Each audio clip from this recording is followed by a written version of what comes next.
Hello, my name is Sean from Apteka Pharmasoft. Today I want to take you through how to create an invoice using Apteka.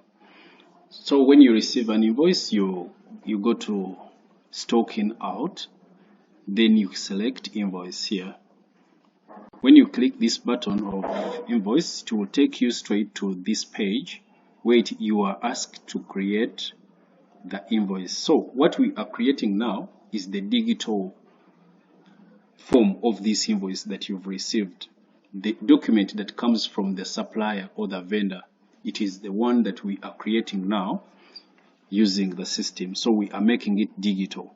So the question is, who has supplied you? Who is your vendor?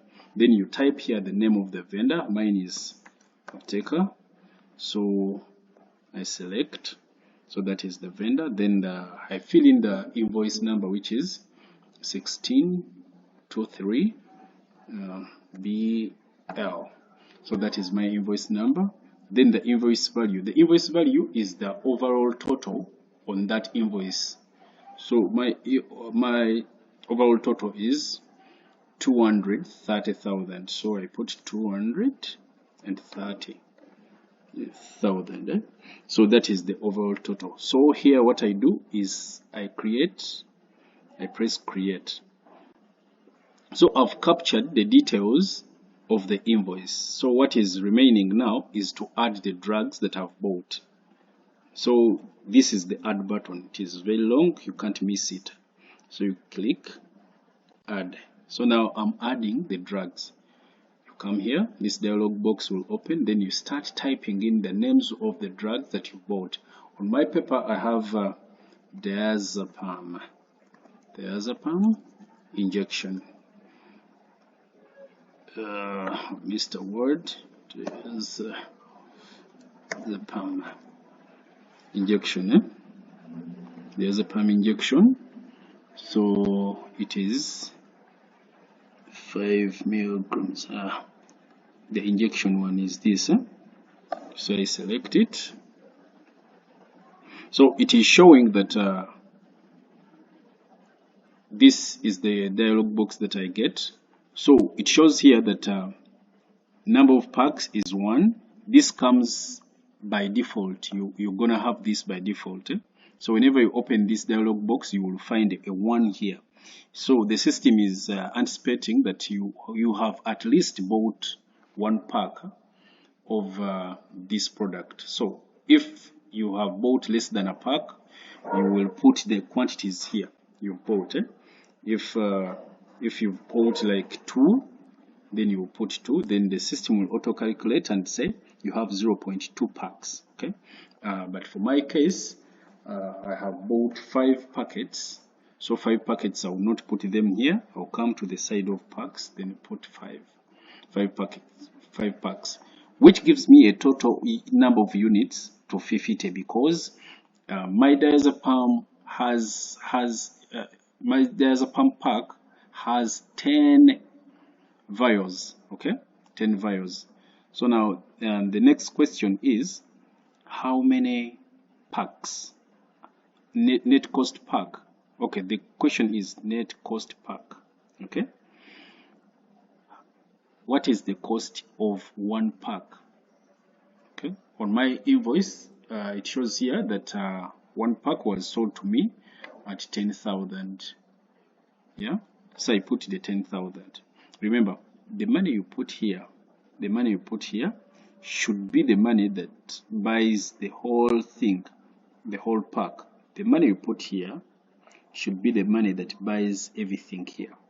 So I'll take you back a bit. If for an example, I bought just 2 vials, okay, I should leave 10,000 here. Okay, 10,000 because this is the cost of a full pack. Yeah, the system will tell me that I bought the pack. The merchandise that I've bought have cost me 2,000 shillings. Okay, I think that one is clear. So mine I've bought 5. Okay, 5 packets. Yeah, Then we want to come to the expiry date. My expiry is 2027. Please, you write the year in full, don't write it in short. Then the month is September. Then we use the first day of that month.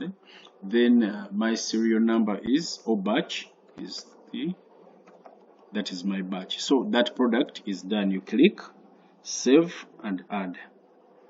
This is how it looks like. Then I want to add another product on my paper. So I click add again. Then my following product is diclofenac. Diclofenac. So I need to select it. It is I'm not seeing it here. The diclofenac. This is what I'm looking for. It's the diclofenac injection. So I've got it. So you see, by default it comes with a 1. Okay, because now this one is sold as one, is called also a pack because it is sold like that. So now I have bought 20 of them, so I'll put 20 here. So I need to put the cost of a full pack. So full pack, we bought it at 600. Okay, so I put 600. The cost, I said the cost you put here should be the cost that buys this, the number you see here, not the number you have here, but the number you see here in the pack size.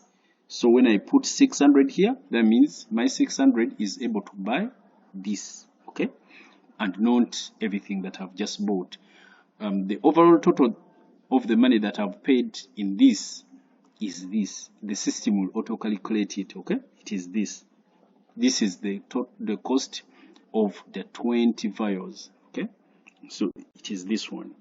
Now I'll put the expiry date. The expiry date is 2028.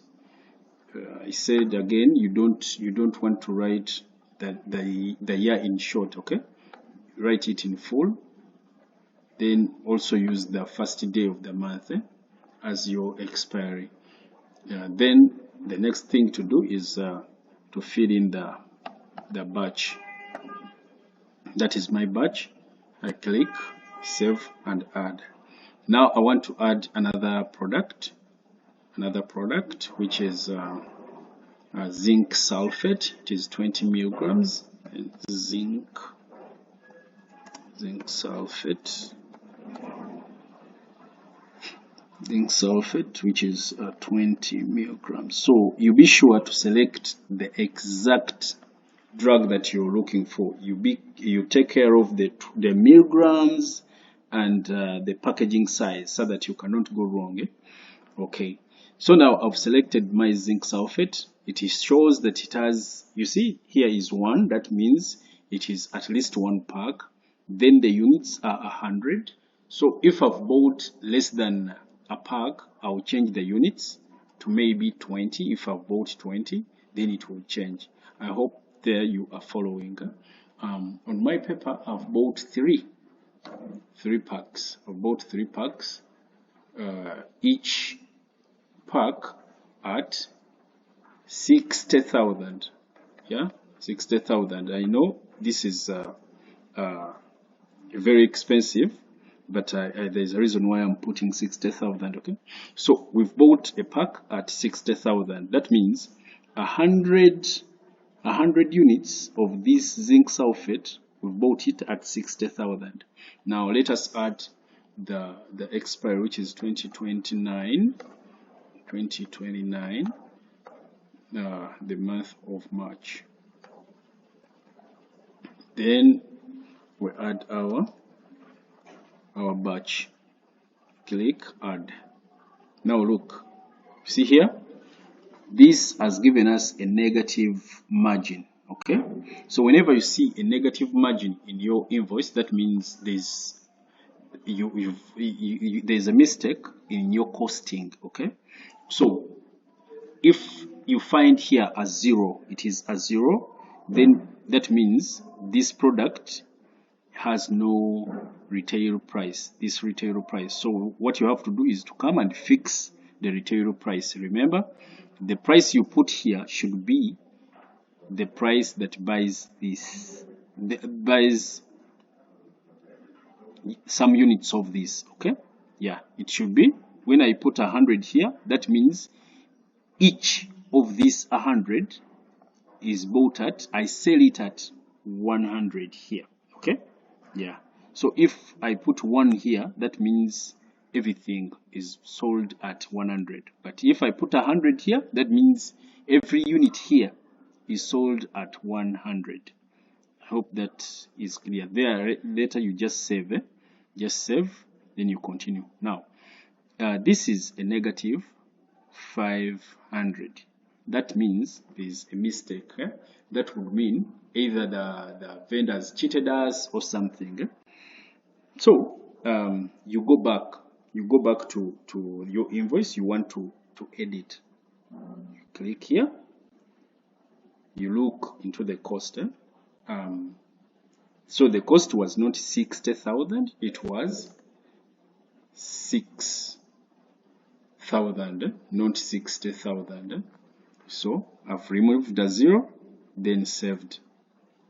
Yeah. Now you see our percentage has come to normal. It is 40%.